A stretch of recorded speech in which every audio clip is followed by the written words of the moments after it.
The Taviani Brothers, Paolo and Vittorio, have been Italian filmmaking icons known for their distinctive style and profound storytelling. With a career spanning over 5 decades, they crafted cinematic masterpieces that captivated audiences worldwide.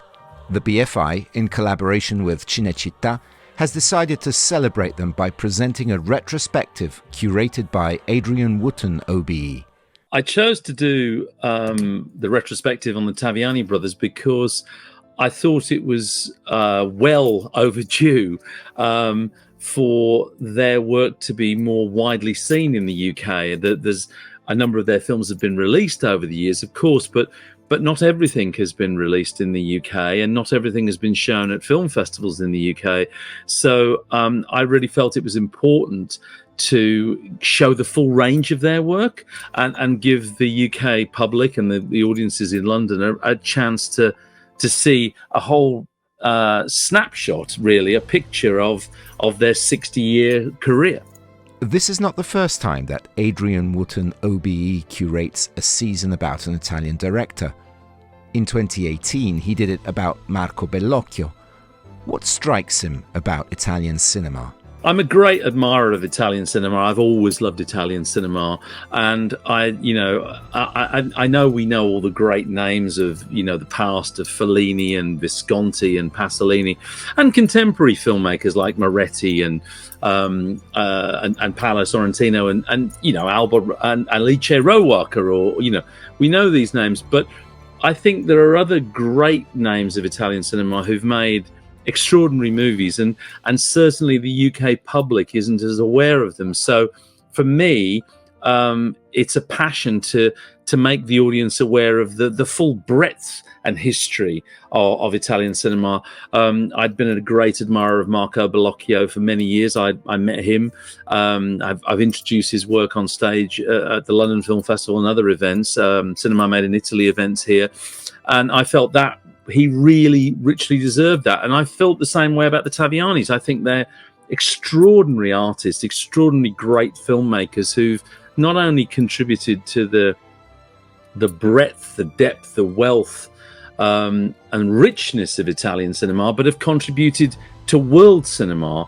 And their originality is something that I really wanted to get the opportunity for a British audience to know more about, and to see some other fantastic examples of their work in addition to the ones that we perhaps are a bit more familiar with. So it was really important to me to try and get the audience to understand their place in Italian and world cinema in a way that they perhaps are not as familiar with at the moment. Cinema is about sharing with the audience. What gift will the audience receive from this retrospective? I want to offer with this retrospective the gift of seeing some movies, seeing some extraordinary creative stories that are magical cinema, that shows the power of cinema and how the Tavianis are really unlike any other filmmakers in Italy, and actually unlike any other filmmakers, I think, in the world, that they've made so many different kinds of films, but they are all linked by their extraordinary cinematic imagination. And I really hope the audience will get to understand more about them, and will get to love some more of those films in the way that I love them, and it will spark their imaginations, and they'll get the same pleasure and understanding from those films that I've gained from having watched them over so many years. Among all of the Taviani movies, which is Adrian Wootton OBE's favourite? It's a really difficult question, because there's lots of their movies I really love. You could pick you could pick films from their earliest career, their first movie, This Man for Burning, or you could pick their big first really massive success in Padre Padrone, Father and Master, which is a masterpiece. It's a great movie. And in more recent years, I loved Caesar Must Die, and actually I had an opportunity to host both Paolo and Vittorio here at the London Film Festival in 2013, when they both came and talked about that movie. But I have to say, there's a very special place in my heart for The Night of Shooting Stars, which, you know, is probably their single most famous film after Caesar Must Die, and I think is so extraordinary because it's autobiographical. But it's not just a war film. It's a film again about the power of imagination. It's about the power of cinema. It's romantic and sad and moving, and so I'd have to. I guess I'd have to, if I was forced to, say The Night of Shooting Stars, because I just think it's such a beautiful, haunting film. Talking about technique, which is the one most used by the Taviani brothers that for Adrian Wootton OBE is more remarkable? I think they do many things brilliantly, and technically and creatively. I think there are the two things that I would point out. Well, maybe three. There are three things that I think I would point out. One is their use of locations, landscape. They're very much exterior directors rather than interior directors, and the landscape is another character, whether it's the landscape of Umbria or whether it's the landscape of Sicily, or where they come from, which they use the most, Tuscany, and the way they use the landscapes of Tuscany in Night of the Shooting Stars, in Chaos, in so many, in Elective Affinities. There's so many films that they make the landscape an extra part, an extra dimension. I think that's extraordinary. I think the way in which they managed to thread multiple stories together. They could be short stories of Pirandello in things like Chaos or You Laugh. They could be Boccaccio stories in Wondrous Boccaccio. But they managed to have this incredible ability to shift scenes and yet and use different stories and yet create a consistent thematic thread where you're absolutely entranced by what they're doing. And the third thing is the way in which they may manage to mix real naturalism, that, you know, they were influenced by Rossellini, authentic, almost drama documentary, with extraordinary cinematic playfulness and imagination.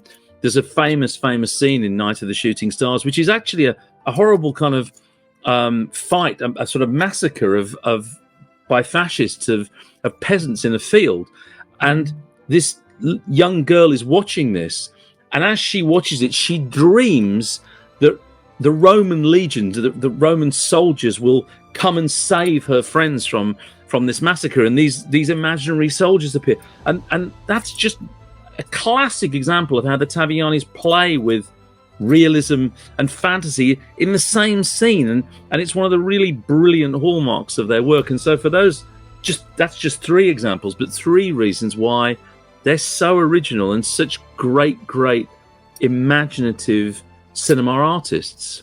The Taviani brothers' name is linked to the cinema world from the 60s till today.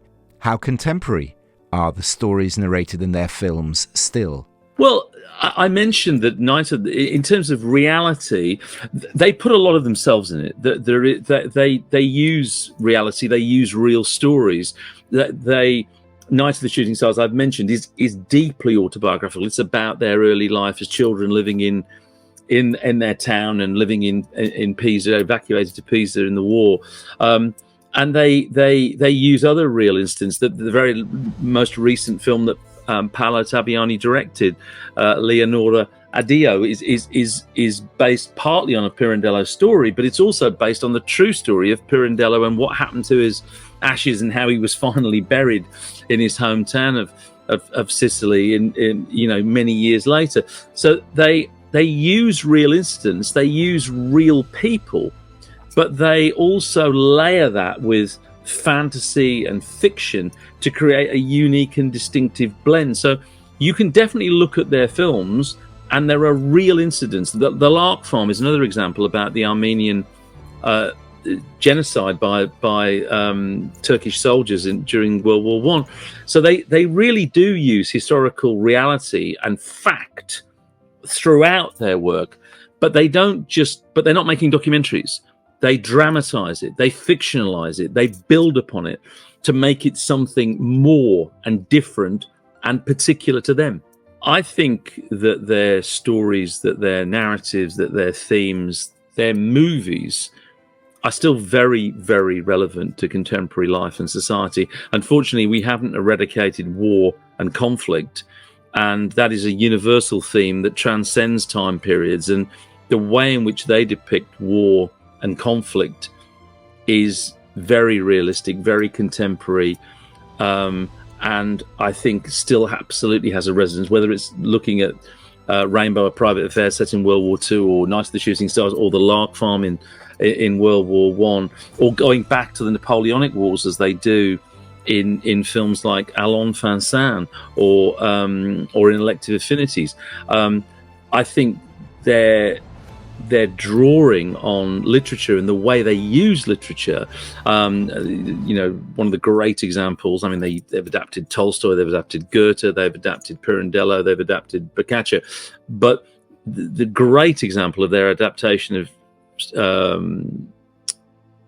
Shakespeare's Julius Caesar in Caesar Must Die, whilst using real Camorra criminals in a maximum security prison, is absolutely contemporary. It's amazing. They managed to draw the parallels between the mafia and Julius Caesar and contemporary life in Italy with a play that's 500 years old, and they do that so brilliantly, and that's so contemporaneous. It's extraordinary. So I think that their films are not dated. I think that they have a real echo, a real connection, and watching their films doesn't just help you understand the past or understand the past about cinema, but it also helps you think and interpret the present. After Bellocchio, Taviani, what's next? Who would Adrian Wootton OBE like to present to the audience? It's interesting. It's difficult about who I'd like to curate a retrospective of next, because this has been a passion. I've been working on this project to bring this retrospective to the UK for a number of years now, at least 5 years, I think. But there are many other filmmakers many other Italian filmmakers who haven't yet had complete retrospectives in the UK. I mean, I mentioned earlier Nanni Moretti, and I think it's the 50th anniversary of his filmmaking career in 2025. And I'd love to see if we could get a Moretti retrospective. I mean, people are familiar with his work, but again, the whole range of his work hasn't been seen in the UK, and there hasn't been a complete retrospective in the UK. So that's someone I'd love to look at as just one example.